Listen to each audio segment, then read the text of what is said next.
Jim from Hilton Head, South Carolina asked, will Kalen DeBoer eventually get Alabama back to the level of success that Nick Saban created? Well, of course he won't. That sounded rude. Jim, I don't think he will. Was that better? Jim, I doubt anyone will be able to do that. That's a very diplomatic way to answer this. Ladies and gentlemen, I know that we're still very, very closely removed from the Nick Saban era. So whether you're Wayne in Wetumpka or you're Larry in Los Angeles, you probably haven't come to realize how impossible what he did is to accomplish again, especially in the new era of college football. But it's pretty much impossible to accomplish what Nick Saban just accomplished in the new era of college football. And the reason I know that is because Nick Saban knew that. Now, I'm not going to sit here and tell you that I know all the definitive reasons that Nick Saban chose to retire when he did. I'll leave that to the experts on the internet. But I think you're kidding yourself if you don't think that man took a long, hard look at this sport and said, yeah, this ain't for me anymore. The way I do it, it's not going to work as effectively. There's a standard, there's a level that I want to achieve to, and I'm not sure that the new era of college football is conducive to my ways still working. Now, the more foolish-minded person will look at that and say, what a coward. The more wisdom, the person that's a little wiser will look at that and say, good move, good move. If you don't like the way the pieces are lined up on the board, just quit, just walk away. Especially if you've already won several matches, just walk away. Jim, I don't think anyone will do it. Look at the records on the screen Colin is showing you. That's just what he just did in any era is unbelievable. I think it's the greatest stretch that we'll ever see. I remember telling Feinbaum one time that I always was in awe. Like when I was growing up as a kid, I was always in awe that there were people who were, still mainstream figures in the sports media who covered guys that I viewed to be legendary coaches.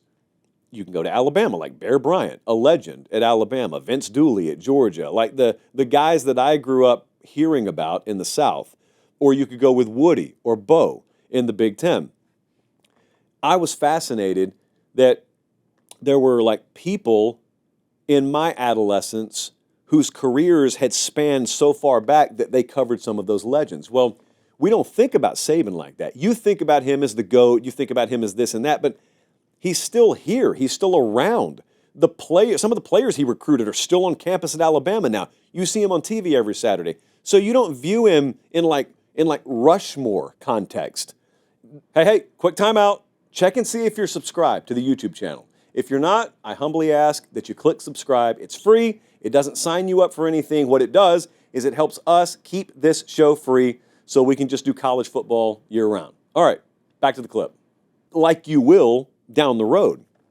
And 30 years from now, when you're talking to kids about him, the way you'll talk about him, totally different. So it's kind of hard to contextualize the run he had because it's still so fresh. You can still hear the echoes of it. But to apply that standard to anyone, Kalen DeBoer or Kirby or Napier or Ryan Day or Lincoln Riley or Dan Lanning, it's unfair because they're not competing in the same era he did.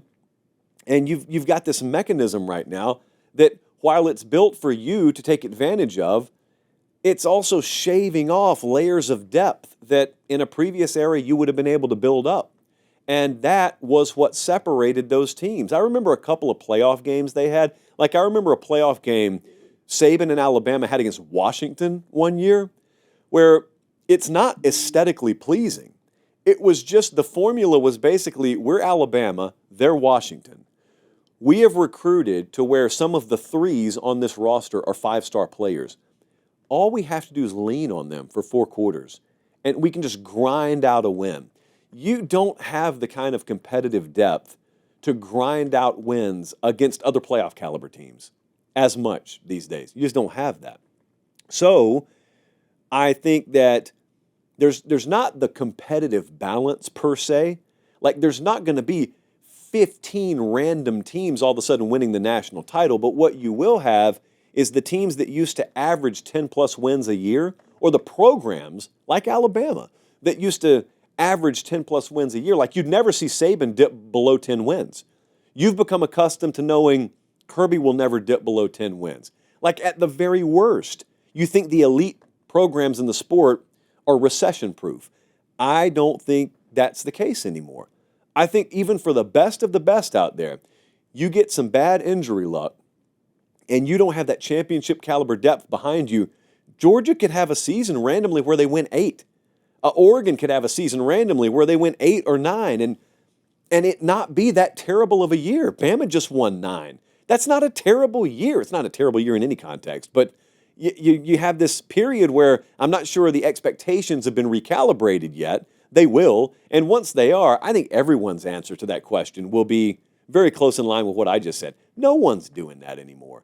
Saban wouldn't do that. If Saban coached for another 10 or 15 years, I'll give you one better. If I could turn back the clock on age for Nick Saban 20 years and have him be like in his early 50s, but he takes over Alabama today, he's not having a mirror image of the success that he had when he took over in 07. I don't believe. Not going to say anything's impossible, but I don't believe that's possible.